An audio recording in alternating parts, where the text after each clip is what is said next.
She's narrating how Chetan Bhagat made indecent advances, inappropriate gestures at her, even attempted to kiss her on one occasion. लड़कों से कोई प्यार नहीं करता, तुम्हारा लुक्खापन तुम्हें लुक्खी जिंदगी देगा। What was the need to mention my name at a literature festival? I'm not an author. Also, you said कि मेरी वजह से यूथ खराब हो रहा है, चुप चुप के लोग मेरे पोस्ट देखते हैं।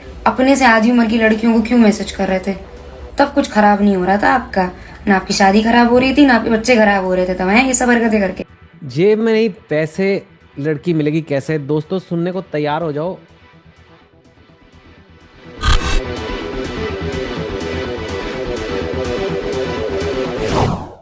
चेतन भगत। आज के दिन चेतन को कौन नहीं जानता।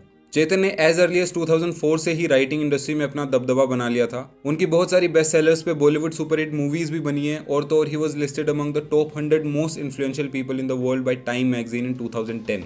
लेकिन चेतन अपने करियर की स्टार्टिंग से ही इन्फ्लुएंशियल तो रहे ही हैं, बल्कि उसके साथ साथ काफ़ी कॉन्ट्रोवर्शियल भी रहे हैं। जो भी उनकी कॉन्ट्रोवर्सीज हुई, एलिगेशंस लगे, उनका क्या रिस्पॉन्स रहा, ये सब जानेंगे इस वीडियो में। और इस वीडियो का मकसद है to know Chetan Bhagat deeply, ताकि हम फेयरली डिसाइड कर पाएं कि whether we should follow him और नॉट। आप में से बहुत लोग चेतन की रीसेंट कंट्रोवर्सी के बारे में जानते होंगे जो उर्फी जावेद के साथ हुई थी। जो नहीं जानते उनके लिए बता दूं कि एक लिटरेचर फेस्टिवल में अपने इंटरव्यू के दौरान चेतन ने उर्फी की ऑडियंस को क्रिटिसाइज करते हुए कुछ ऐसा कह दिया जिस पे उर्फी भड़क गई और उसने चेतन के कुछ पुराने चैट्स भी पब्लिक करे जो 2018 में लीक हुए थे। फ़ोन मैं देखता हूँ कि स्पेशली जो युवा लड़के हैं बहुत बड़ी डिस्ट्रैक्शन बन गई है। उसमें सारा दिन रील्स देखते रहना, लड़कियों की फ़ोटोज़, उस पर लाइक दबा रहे हैं, लिख रहे हैं अच्छी, मतलब कोई तो कर रहा है ना लाइक, करोड़ों लाइक होते हैं। उर्फी जावेद की फ़ोटो है, देखो सबको पता है, सबको पता है। क्यों पता है आपको? कोर्स में आने वाला है। पर तभी मैंने उर्फी जावेद की बात पहले करी कि भैया हम भी देख के आए हैं। आज उसने 2 फ़ोन पहने हैं, देखा आपने? कितने लोग ऑलरेडी देख चुके हैं। ये खबर न्यूज़ से ज़्यादा फास्ट फैलती है। She wrote a message for Chetan on her Instagram story. उस स्टोरी में लिखा था, Stop promoting rape culture, you sickos out there. Blaming a woman's clothes for the behavior of men is so 80s, Mr. Chetan Bhagat. इसी के साथ कुछ serious allegations लगाए कि people like you are encouraging men to put the blame on the women. और इसी के चलते चेतन को काफ़ी क्रिटिसिज्म का सामना करना पड़ा। लेकिन ये पहली बार नहीं है जब चेतन को उनके स्टेटमेंट्स या एक्शंस की वजह से बैकलैश मिला हो। चेतन नेशन वाइड लाइमलाइट में भी कंट्रोवर्सी की वजह से ही आए थे, जो हुई थी 2009 के अराउंड, जब famous film director Rajkumar Hirani ने चेतन की नोवेल 5 Point Someone से इंस्पायर होकर एक मूवी बनाई जो थी 3 Idiots and it became a huge success. लेकिन उस फिल्म की सक्सेस के बाद चेतन ने मीडिया में आके फिल्म मेकर्स पे इल्ज़ाम लगाया कि उन्हें फिल्म के लिए ढंग से क्रेडिट नहीं दिया गया। अपेरेंटली उनके हिसाब से उनके क्रेडिट्स का सीन मूवी की स्टार्टिंग में दिखाई देना चाहिए था, ना कि एंड में। लेकिन अब ये मूवी एक हिट तो ऑलरेडी बन गई थी, तो चेतन के एलिगेशंस को एक पब्लिसिटी स्टंट बताकर डायरेक्टर राजकुमार और एक्टर आमिर खान ने इस टॉपिक को वहीं पे क्लोज कर दिया और कुछ दिन बाद ये कंट्रोवर्सी अपने आप डाई आउट हो गई। इसके बाद काफ़ी दिन तक चेतन किसी मेजर कंट्रोवर्सी में नहीं फंसे, ऑल्दो उनके ट्वीट्स की वजह से वो छोटी मोटी कंट्रोवर्सीज का हिस्सा बनते रहे हैं। चेतन की और भी काफ़ी सारी नॉवेल्स पर बॉलीवुड फिल्म्स बनी, जैसे कि काई पोचे, जिसके लिए उनको film fair award for best screen play भी मिला। 2018 तक चेतन मेजर कंट्रोवर्सी से दूर थे, लेकिन तभी उनका नाम मी टू मूवमेंट में आ जाता है जब एक जर्नलिस्ट जिन्हें चेतन प्रोफेशनली जानते थे, उन्होंने चेतन के साथ अपनी चैट्स लीक कर दी जिनमें चेतन अपनी रोमांटिक नॉवेल्स के किसी यंग कैरेक्टर की तरह फ्लर्ट करते दिख रहे थे। ये चैट्स इतनी वल्गर या कंसर्निंग तो नहीं थी, but people were not able to digest the fact that all this was coming from a 44-year-old writer who was in a marriage over 20 years। ये न्यूज़ एक नेशनल हेडलाइन बन गई और चेतन को काफ़ी ज़्यादा ट्रोलिंग का सामना करना पड़ा। टू अवॉइड ऑल दिस, चेतन ने अपने ऑफिशियल ट्विटर अकाउंट से एक अपॉलॉजी निकाली जिसमें उन्होंने अपने इस बिहेवियर का जस्टिफिकेशन अपनी वाइफ के साथ मैरिज में आए ओवर टाइम डिफरेंसेस को बताया। चेतन के माफ़ी मांगने के बाद ये मामला ठंडा पड़ ही रहा था, लेकिन तभी अनदर ऑथर ईरा त्रिवेदी ने मी टू मूवमेंट के अंडर ही चेतन पर और बड़े आरोप लगाए। We are in the same industry and we come across each other quite often. I also considered him a friend. But what happened, and I write this in the piece, was that we had an interaction about 10 years ago where he made a pass at me. I laughed it off. I just ignored it, saying that, hey, this is just, this is men being men. This is not a big deal. This remark saying, oh, if you want to kiss me, you can buy 100 books. If you want to buy all of them, you can marry me. And then later on, when he made a pass at me, he called me up to his room at the Indian International Center on the pretext of giving me a signed copy of his book.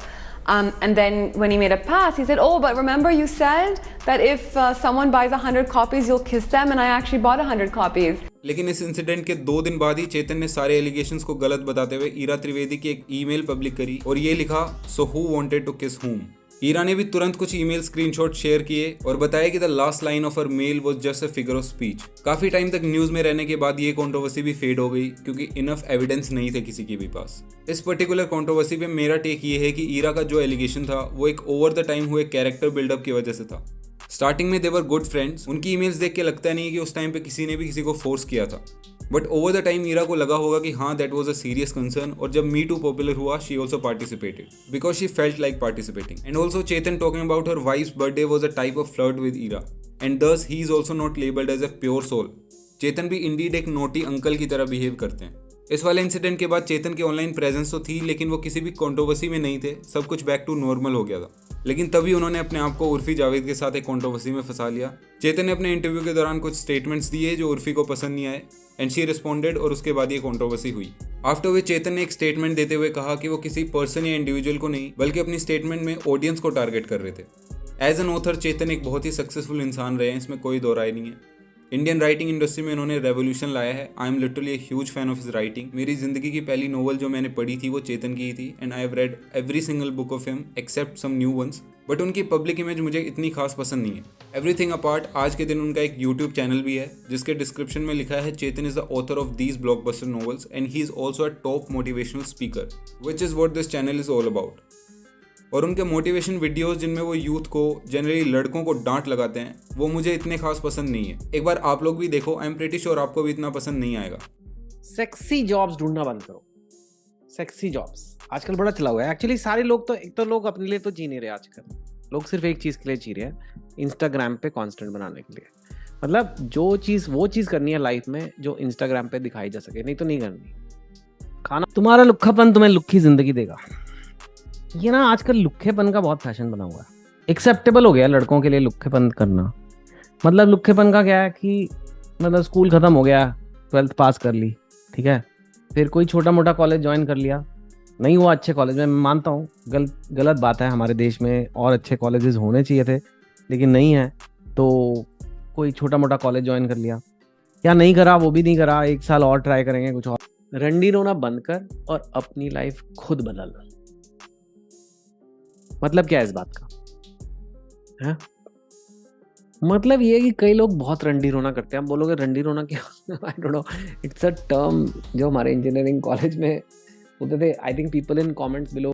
जेब में नहीं पैसे लड़की मिलेगी कैसे? दोस्तों सुनने को तैयार हो जाओ, कुछ ऐसी चीज़ें जो चुभेंगी, बहुत ही चीज़ें जो अक्सर बोली नहीं जाती हैं लेकिन बोलनी ज़रूरी है, क्योंकि अगर आपको ये बात समझ नहीं आएगी भेजे में अच्छे से तो आप लाइफ में आगे नहीं बढ़ पाओगे। आई एम होपिंग कि ये वीडियोस देख के आप लोग चेतन का मोटो कंप्लीट करने में उनकी हेल्प कर रहे हो, क्योंकि अभी उनका मोटिव यही है, मोटिवेट करना। सबके बड़े बड़े सपने हैं but they don't know how to go, they don't have the concept of motivation, they don't have the concept of what I control and don't control, they don't know कि कैसे मैं हैंडल करूंगा, लोग क्या कहेंगे। Subjects and all they can learn from text books, these things they don't know. So I am, my goal is now, पहले it was make India read, now it's make India motivated, so I am working on that. So उसमें अभी success और आना बाकी है। To be honest, Chetan camera के सामने बैठ के आउट ऑफ नोवेयर कुछ भी टॉपिक शुरू कर देते हैं एंड फिर उसको लेबल करके यूट्यूब पर डाल देते हैं। I can't find anything special in these videos. दूसरा, वो पॉलिटिकली भी काफ़ी एक्टिव हैं, जो कि देखा जाए तो अच्छी बात भी है, लेकिन मानना पड़ेगा चेतन है polymath. From literature to philosophy to politics to even dance, this guy has a very vast matter of expertise. इस सब को कंक्लूड करके आप सबको क्या लगता है चेतन भगत के बारे में? You can tell me in the comments. अपने दोस्तों को ये वीडियो शेयर जरूर करना जो चेतन के फैंस हैं। And yes, sorry for the long delay. Next video के लिए वेट करना, होपफुली कम ही वेट करना पड़े आप लोगों को। एंड ब्रेन ड्रेन के कॉन्सेप्ट को अच्छे से समझना है तो ये वाला वीडियो चेक कर लो। Thank you for watching.